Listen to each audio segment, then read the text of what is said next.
Good morning guys, कैसे हो आप लोग। आई होप आप लोग अच्छे होंगे। और आज जो है फिर से ठंड लग रही है, बहुत ज़्यादा ठंड लग रही है और अभी तक धूप जो है निकली नहीं है। तो मैं रज़ाई में बैठी हुई थी और ये सब कॉज थोड़ा मूड भी वो है। आ, तो फाइनली जो है इतनी जल्दी टिकट्स तो मिलते नहीं हैं, बट मेरे पेरेंट्स गए हैं टिकट कराने के लिए और कल की ट्रेन में अब बैठ के परसों आ जाएंगे ताकि दादाजी के साथ थोड़ा टाइम स्पेंड कर सके। और फिर मैं भी यहाँ से चली जाऊँगी क्योंकि बहुत ज़्यादा उनकी जो हालत ख़राब है। और प्रॉब्लम ये है कि डॉक्टर्स ने देखा तो डॉक्टर्स ने ये बताया कि किडनीज़ भी फेल हो चुकी हैं और साथ ही प्लेटलेट्स भी गिर गई हैं। तो और उन्होंने खाना पीना भी छोड़ रखा है। तो हम बहुत ज़्यादा अभी बहुत ज़्यादा टेंस में हैं, कुछ भी अच्छा नहीं लग रहा है। और दादाजी बहुत ज़्यादा अच्छे हैं, मेरे बहुत ज़्यादा अच्छे हैं। तो मेरा तो खाने पीने का भी मन नहीं कर रहा है। कल पूरे दिन में भी मैं बहुत उदास उदास सी थी। और अब मैं बस, हालांकि आज मेरे हस्बैंड बोल रहे थे कि चलो तुम चल के देख लेना, फिर मैंने कहा कि नहीं ऐसा करेंगे, मम्मी भी आ जाएगी तो साथ में ही चलेंगे या फिर कल चलेंगे, कल निकलेंगे यहाँ से। और क्योंकि उनका उधर भी काम है 2-3 दिन का, तो उनको भी वहाँ पे रुक के काम करना है। तो हम तो इन्होंने कहा कि अगर ये वैसे रुकेंगे होटल में तो फिर होटल का खर्चा एंड ऑल, तो इससे अच्छा है घर में रह के काम कर लेंगे। तो ये काम भी कर लेंगे और मेरे को वहाँ पे दादाजी को देखना भी हो जाएगा, उनके साथ रहना भी हो जाएगा। क्योंकि कुछ पता नहीं, और उन्होंने ना मतलब हिम्मत भी हार ली है अपनी। तो मैं ज़्यादा कुछ तो नहीं बोल पाऊँगी फ़िलहाल। मैं थोड़ा-सा जाके फ्रेश एंड ऑल हो जाती हूँ। और मौसम आज का बहुत ख़राब है, मतलब धूप नहीं है, ठंड सी है। धूप दिखाई भी नहीं दे, इसलिए मैंने विंडोज़ वगैरह बंद ही रखी हैं, खोली भी नहीं है अभी तक और मैं कंबल में ही बैठी हुई थी। बट आई थिंक अब जो है टाइम वेट करते-करते 11:30 अप्रॉक्स हो गए हैं, तो मैं नहा के जा रही हूँ पूजा करने के लिए, ताकि मैं कुछ पूजा कर दूँ टाइम से तो ज़्यादा लेट ना हो जाए। और उसके बाद मैं चाय वग़ैरह पीऊँ, मैंने अभी तक सुबह से चाय भी नहीं ली है वैसे। तो ठीक है, मैं आप लोगों से मिलती हूँ थोड़ी देर में। Good evening guys. और अभी शाम हो रही है और मैं शाम बत्ती देने वाली हूँ।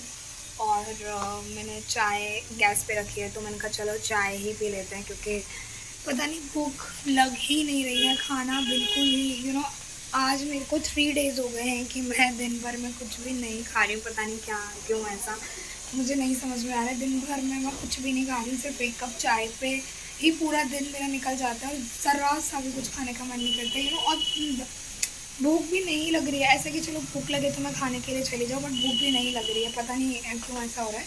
तो रात में फिर ये आते हैं तो ये खाते हैं और मेरे बिना ये खाएंगे नहीं, अगर मैं नहीं खाऊँगी फिर गुस्सा हो जाता है। तो इसलिए फिर रात में ही खा लेते, रात में एकदम से खा लेते तो ऐसा लगता है पता नहीं क्या ही खा लिया। तो ऐसा हो रहा है।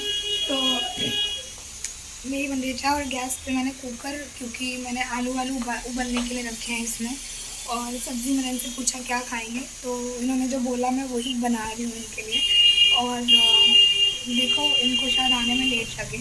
और मेरे मम्मी पापा ट्रेन में बैठ गए हैं और कल जो है वो पहुँच जाएंगे। ट्रेन 3 घंटे लेट चली है, तो 3 घंटे लेट चली है तो सुबह लेट ही आएगी। मतलब वैसे जो टाइमिंग है वो 8 बजे अप्रॉक्स, 8 बजे तक आ जाती है यहाँ पे, बट अब जो है वो 11 बजे तक आएगी सुबह में।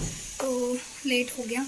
और क्या है ना कि मेरे को आज ही जाना था मुझे भी इनके साथ में वहीं पर, मतलब दादी के यहाँ पे, क्योंकि इनका जो काम है वो ऐसा है कि 4 दिन इनको वहीं पे रह के काम करना है। तो उन्होंने मुझे आज सुबह भी बोला कि तुम आज ही चलो, मम्मी पापा कल आ जाएंगे डायरेक्टली वहाँ पे, क्योंकि आज से 4 दिन इनको वहाँ पे काम करना है, तो वहाँ पे रात रुकने की ज़रूरत पड़ेगी। तो इसलिए उन्होंने कहा कि रात वहीं रुक जाएंगे 4 दिन, तुम्हें भी अच्छा लगेगा और मेरा काम भी हो जाएगा। तो फाइनली अब जो है मतलब हम निकल गए हैं घर से जाने के लिए, क्योंकि फिर खाना वाना खा के सो गए थे और फिर सुबह उठे, ये अर्ली मॉर्निंग निकल गए। एंड उसके बाद फिर ट्रेन जो है लेट आई थी 11:30 11:30 अप्रॉक्स। उसके बाद फिर मेरे मम्मी पापा यहाँ पे आए और बस चाय पी और उसके बाद हम निकल गए। खाना वाना भी नहीं खाया, नाश्ता वाश्ता भी नहीं किया, क्योंकि उन्होंने मुझे मना कर दिया था बनाने के लिए, क्योंकि इस टाइम पे सबका ही मूड ऐसा हो रहा है, दादाजी को लेके सब परेशान है, तो क्या ही खाना पीना खा पाएंगे। तो ये हम मतलब रास्ते में थे, तो मैंने कहा चलो थोड़ा सा विंडो से बाहर देख के थोड़ा कुछ नज़ारा अच्छा लग रहा था तो विंडो सीट पे बैठी हुई थी मैं। और देखो हम कब तक पहुँचते हैं, 3 साढ़े 3 घंटे का रास्ता होता है वैसे तो। और लेट्स सी कि हम कितनी देर में पहुँचते हैं।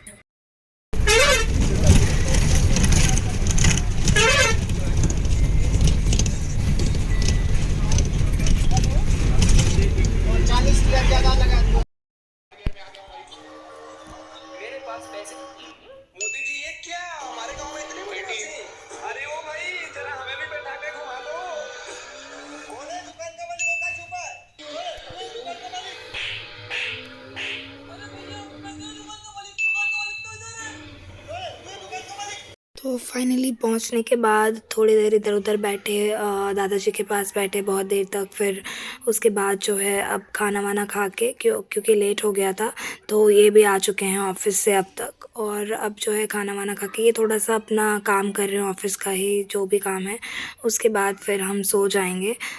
डिनर वगैरह हो गया है सबका। और बस मैं यहाँ पे लेटी हुई हूँ और मैं बस वेट कर रही हूँ कि कब लाइट ऑफ होगी और उसके बाद कब जो है हम सोएंगे। तो अब यहाँ पर हम सुबह में बैठे हुए हैं और दादी का थोड़ा सा एंटरटेन कर रहे हैं ताकि दादी इतना सोचे नहीं और हंसती खेलती रहे। तो इसलिए दादी का दिमाग चाट रहे थे यहाँ पे बैठ के बड़े पापा। और हम जानबूझ के उनसे कुछ इस तरह से क्वेश्चंस कर रहे थे। मतलब दादी जो है ना चीज़ें भूल जाती हैं, तो हम उनको उनकी मतलब बचपन की यादें, मतलब यही सारी चीज़ों को लेके थोड़ा एंटरटेन कर रहे थे ताकि थोड़ा सा घर में हंसी वाला माहौल हो, थोड़ा हंसे बोले सब के सब। और तो इसलिए यहाँ पर बैठ के जो है सब जो है यहाँ पे थोड़ी सी बातें कर रहे थे और दादी का मन लगा रहे थे, उन्हें हंसा रहे थे बैठ बैठ। तो अभी जस्ट हम वापस आए हैं और मेरा बिल्कुल भी आने का मन नहीं था क्योंकि पापा की भी एक्सरे रिपोर्ट आई जिससे पता चला कि हाथ जो है उनका, मतलब शादी के टाइम पे ना उनके हाथ पे लग गई थी भैया की शादी के टाइम पे, तो वो जो है हड्डी वहाँ से टूट गई है तो उसमें प्लास्टर वगैरह होगा। तो मेरा बिल्कुल भी मन नहीं लग रहा है यहाँ, क्योंकि एक तो दादाजी बीमार है बहुत, जब तक चल रहे हैं वो तब तक चल रहे हैं बस। से पापा के भी हाथ की जो हड्डी है वो टूट चुकी है और उसमें प्लास्टर होगा। तो इन सब चीज़ों से ना बहुत ज़्यादा मेरा माइंड डिस्टर्ब हो रहा है। और पर आना पड़ा क्योंकि कल हम ससुराल के लिए निकलेंगे, मैं भी कल या फिर परसों जो भी है।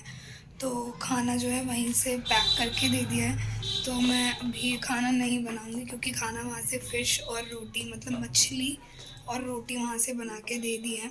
तो हमारे थे तो आने से पहले मछली उन्होंने पैक किया, फिर कहा कि चावल अच्छा लगेगा रोटी। फिर मैंने कहा रात में तो चावल खाएंगे नहीं, तो फिर फटाफट से रोटी बना के तो रोटी और मछली वहाँ से खाना हम लेकर ही आ गए। बस अभी हम चाय पियेंगे, उसके बाद खाएंगे और फिर सो जाएंगे।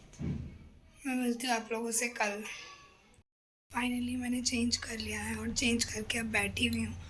और सच्ची बताऊँ बहुत ज़्यादा दिमाग ख़राब हो रहा है, बहुत ज़्यादा। मेरा मन बिल्कुल भी अच्छा नहीं लग रहा, मुझे कुछ भी अच्छा नहीं लग रहा, खाना पीना कुछ भी नहीं। घर में सबका ही ये हाल है क्योंकि दादाजी भी बहुत ज़्यादा बीमार हैं। और दादाजी के बारे में तो मैं क्या ही बताऊँ, मेरे को बिल्कुल भी 1% भी मेरा दिल नहीं था आने का और ना ही आज मुझे वहाँ से आने दे रहे थे। और आज ही पापा के बारे में पता चला कि उनके भी हाथ की हड्डी टूट चुकी है जिसमें प्लास्टर होगा, तो मेरा और मन नहीं करा था आने का क्योंकि मुझे नहीं पता, मैं right now I am speechless, मैं कुछ भी नहीं बोल पा रही। सो आई थिंक आज का ब्लॉग मैं यहीं पे करती हूँ एंड मिलते हैं नेक्स्ट ब्लॉग में। तब तक के लिए बाय।